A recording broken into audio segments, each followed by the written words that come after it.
Hey guys, so today we're going to be doing a different kind of video that I'm calling the Featured Friends. Basically, if you're in the Jeep community, you know everybody loves their Jeep, everyone's super passionate about it, and want to give the opportunity for everyone to talk about their Jeeps. So going to be going around talking to all my friends and giving them a chance to talk up their Jeeps, and got this idea from brainstormed it with a friend of mine, and our first guest today is none other than Tony Carvallo. Hey Tony. Hey. So I'll turn the camera around, we'll start going through his Jeep. All right Tony, so introduce us to your Jeep here. What did it start life as? An LJ, 2004 LJ. One of my dream vehicles. Man, did I ever want one so bad. So finally got a good deal. Got one because you have to get them on a good deal because they're goddamn expensive.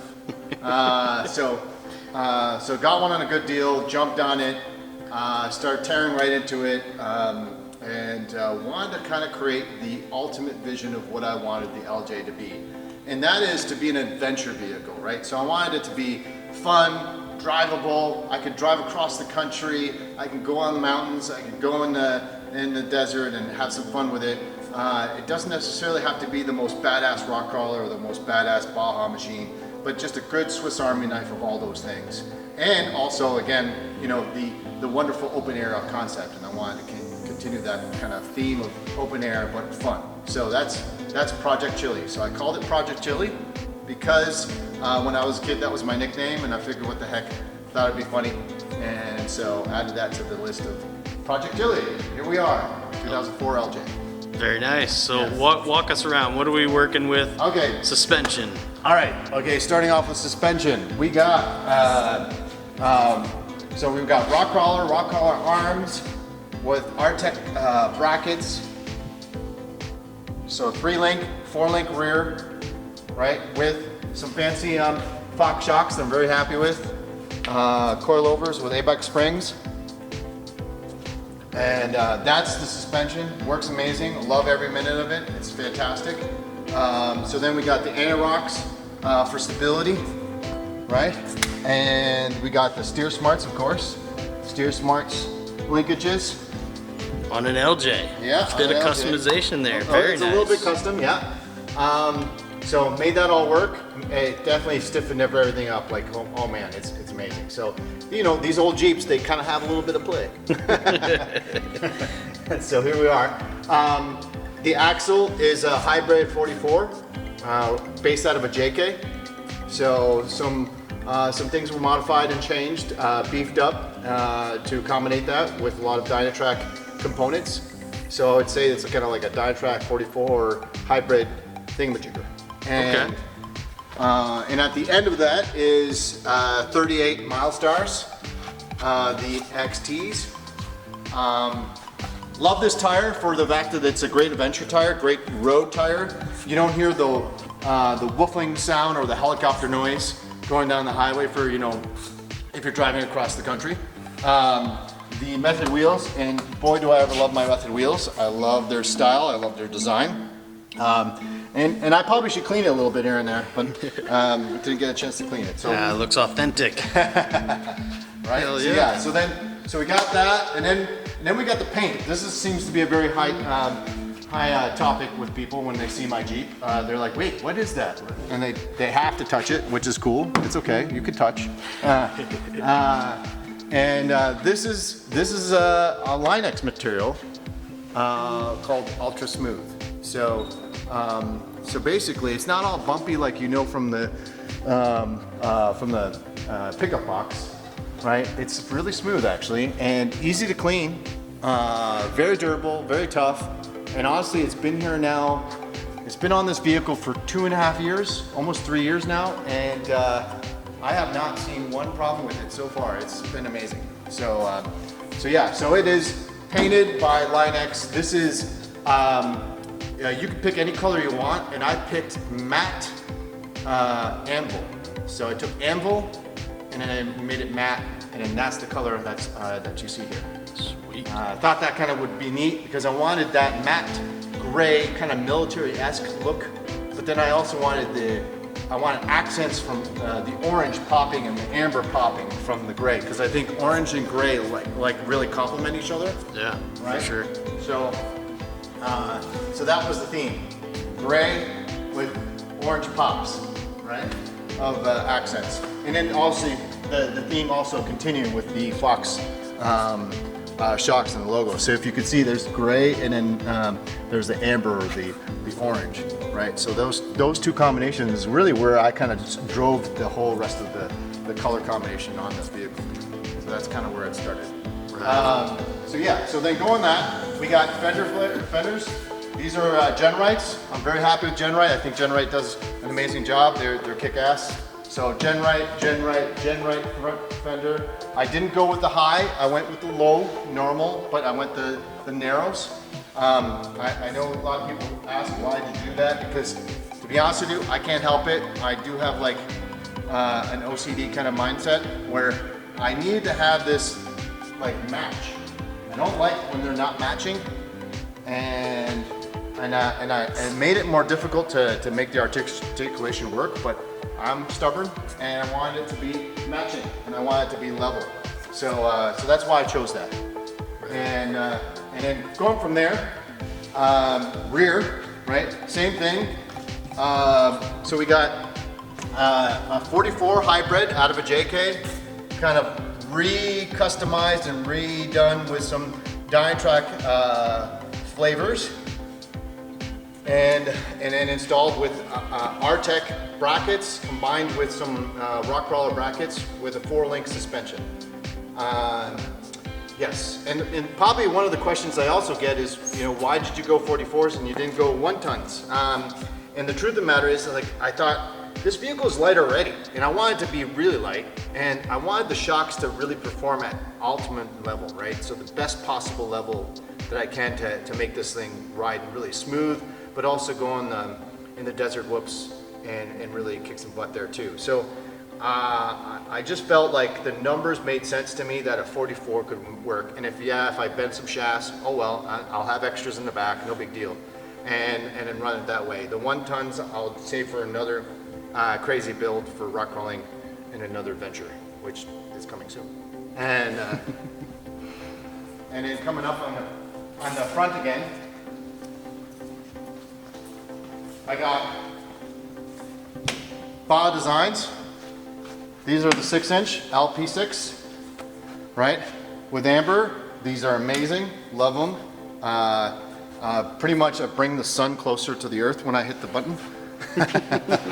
Sounds about right. and then I got the whole row up there with the with the squadrons on the A-pillars.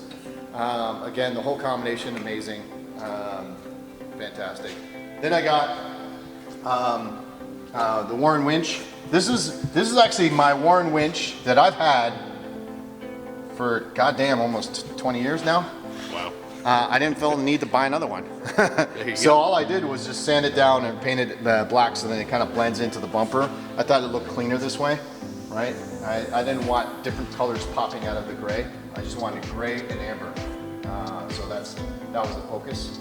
These are truck light LEDs with the heated element, because I do live in Canada, and boy, it's miserable and cold. So you need them. That's fair. or these will just plug up with ice or snow, and then you don't see anyone. There you go. go. That, the good thing is I got the Bajas, but the cops don't like that. Yeah. And then the top, I bought this. This right here is straight out of Amazon. Yeah, I cheated. It was available and it was cheap, and guess what? It works. And I put the hood louver on purpose, right? Because I already know, because I was a testing engineer at Jeep back in this time frame. That's how old I am. And I do know that we struggled with heat soaking and heat issues. So venting is one of the biggest problems, right? Because it gets trapped, right? Air gets in here and it traps in there, and it stays in that area and it just gets accumulating. So I wanted to vent out. So this was important to me because I want to be able to really feel confident that I can go anywhere and everywhere in the heat, right? And I like the heat. Way better than the Colt. So then going over here, PRP seats with the orange stitching. This is their Enduro package. I didn't want the ones with the big lumbar, or I wanted it to be as clean and smooth as possible, but still feel like you're kind of contained. And these are a perfect match. Like this is, for an everyday driver, which like seriously love it. Oh, There you go. yeah. There you go. Now we go. And you could see by the dirt and the mud and the crud around it that I drive this pretty much every day. In the summer, I don't care how expensive gas is. I drive this as much as humanly possible. So yeah, the seats, amazing. And then other than that, the dash is still the same. I really haven't changed anything in the dash. Coming soon is going to be a PRP steering wheel, and the engine is still factory. Nothing changed. Still the 4.0. Still the 4-liter. In fact, to be honest with you, I have not put a cam in it. I didn't even change it. It is still a 4.0. Right. And I did that on purpose. And I did that on purpose because I want it to be super reliable and dependable. Anyone who has a 4-liter and has a 4-liter for long enough to know that, man, these things can run and run and run and run. And I want reliability more than crazy power, right? Again, the crazy power and the 1-tons can be on another vehicle. But this one, I just wanted it to be super reliable to drive across the country and not have to think twice about it, and know that I can run. And heck, it could probably even run on paint thinner. I don't care. That's a joke, by the way. And then at the end, I got JBLs, the Marine JBLs. Those are fantastic. Love it. I love the fact that it's clean and out of the way. It's waterproof, and it kind of gives it a good flavor and a good look.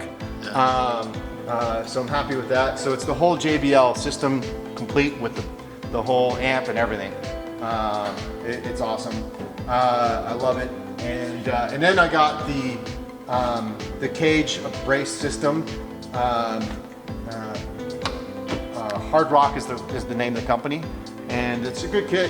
It took some work to put it in, but it's a good kit. And then I got the Tuffy lock box pull-out thing. You won't be able to see inside because it's a mess. But We'll keep I got the camera important down. stuff in there. Classified. I got some documents. No. But it works. It's amazing because I drive this on a really daily basis in the summer, and I keep the windows at home as much as possible. It's really handy to have the lock mechanism of the trunk right here, and lock it. And as you can see, it rains in here. I don't really care. It just rains all the time in there. For me, what's important is to maximize my open air experience, right? So as much as I can, like if it rains and then it stops raining, windows are off, let's go, right? So that's why I have the upper half doors in the back seat here, and they're here all the time with me because I want to drive like this as much as humanly possible. Hell yeah, man. Yeah, man, I love it. Awesome. And I'm sure I'm missing some other pieces, but that's pretty much most of it. Oh, this is a Savvy rear bumper. So I had a Genrite front bumper, but Savvy rear bumper. And Savvy, this was amazing, right? It's so clean and smooth. And I liked it to be as close to the body line as possible, but not intruding past the body line. So just protecting a little bit here and there. So that's the important part. And then I got the Savvy bumper, fuel tank skid, which is clean and nice and aluminum, so it always looks good, especially when we're in the Rust Belt. Yeah. Ain't that right? Right? Exactly. So, awesome. So yes, this was fun. It was great. Awesome. So You smile every time you drive it? Oh, heck yeah. Awesome. Yeah. Well, thank you so much, Tony, for showing us around your Jeep. We greatly appreciate it. Yeah. Definitely check Tony out. Check out Project Chili Willy. This thing is badass, man. Thank you so much. And last question. I like Jeeps. You like Jeeps? Me too. Right on.